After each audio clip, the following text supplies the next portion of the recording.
Sebagian orang mungkin mengira kalau buat selai itu susah banget. Padahal mudah banget friends, apalagi selai nanas. Selai nanas ini selai yang mudah sekali dibuat dan apalagi bahan bakunya nanas itu gampang banget kita temui di pasar ya.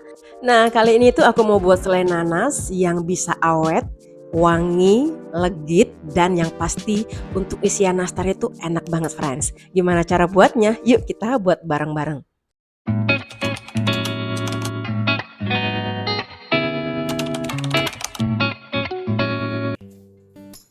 Assalamualaikum, hello friends. Apa kabar hari ini? Alhamdulillah pastinya kabar baik ya. Welcome to my channel. Alhamdulillah hari ini aku bisa sedikit sharing lagi. Dan terima kasih untuk segala supportnya ya. Dan terima kasih juga untuk yang selalu nemenin aku masak. Semoga lewat video-videoku bisa terjalin keakraban. Oke, hari ini itu aku mau buat selai nanas. Karena nggak kerasa ya, sebentar lagi itu sekitar kurang lebih 2 mingguan lagi kita akan menyambut Hari Raya Idul Fitri ya friends. Sementara ini aku belum prepare untuk buat kue kering sama sekali. Makanya ini aku jadwalin untuk buat selai nanasnya dulu ya friends. Oke, ini aku kupas-kupas dulu nanasnya. Ini tadi nanas aku beli satu bijinya itu harganya 8.000 ya, ukuran sedang. Untuk jenis nanasnya ini aku pakai nanas serikaya ya friends. Biasa memang aku kalau beli nanas serikaya ini ya. Dan ini mulai aku bersihkan matanya ya, mata nanas. Bersihnya seperti ini aja karena aku nggak punya alat pencapitnya itu ya. Mungkin sebagian orang mengira buat selai nanas ini susah ya friends, padahal enggak kok. Mudah banget buatnya. Dan apalagi untuk bahan bakunya ya, si nanas ini kan mudah banget ditemui di pasar ya, dan harganya juga sangat terjangkau. Tapi kalau musim seperti ini ya, karena banyak banget yang butuhin si nanas, jadi harganya ya agak naik sedikit dibanding hari biasanya. Oke, ini aku lanjutin bersihin matanya ya, dan bersihin matanya harus bener-bener bersih ya friends, jangan ada yang kesisa hitam-hitam, nanti hasil selainya jadi kurang menarik karena ada item-itemnya itu gitu loh.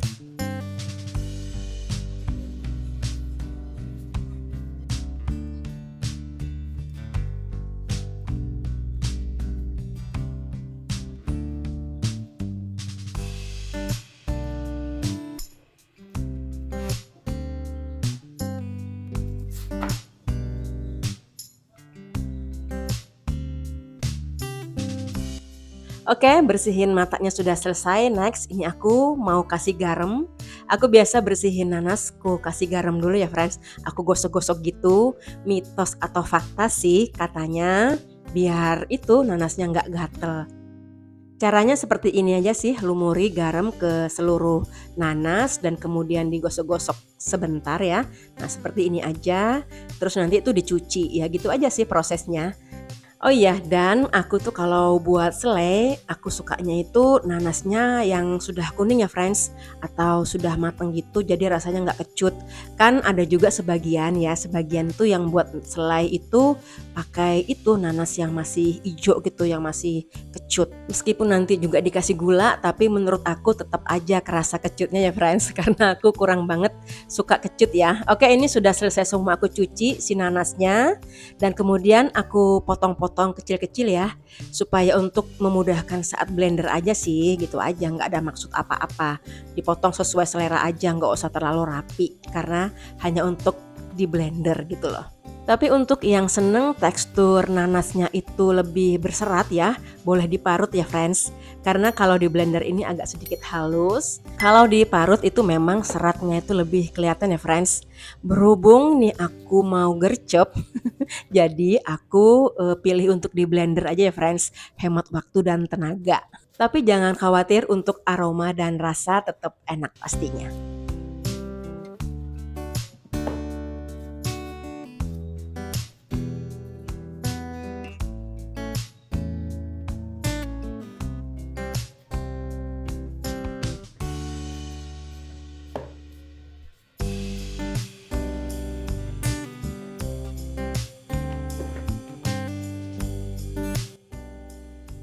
Oke, selanjutnya mulai ngeblender. Ini nanti aku blendernya nggak usah terlalu halus banget ya friends, cukup dengan beberapa kali putaran aja, jadi nanti hasilnya si selainya itu masih ada tekstur seratnya. Nah seperti itu aja sih kalau aku ngakalinnya ya.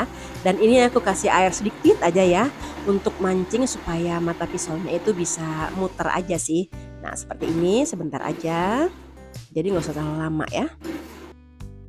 Selanjutnya mulai masak ya, di api sedang cenderung kecil ya karena harus bener-bener tanak ya friends buatnya nanti supaya tahan lama.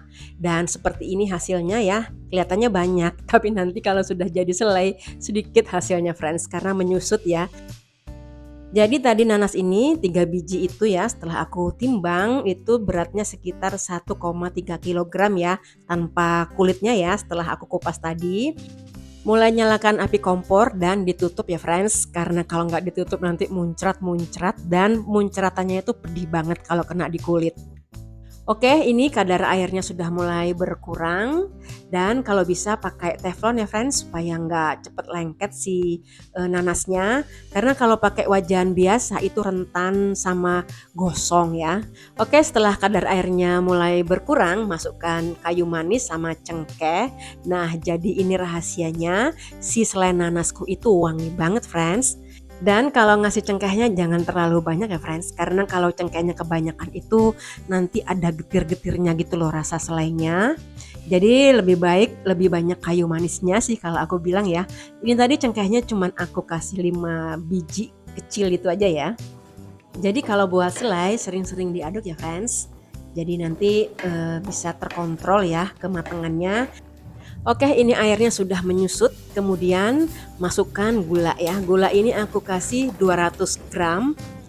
Kenapa aku masukkan gulanya di terakhir-terakhir? Supaya nanti hasil selainya itu warnanya itu nggak terlalu hitam ya friends.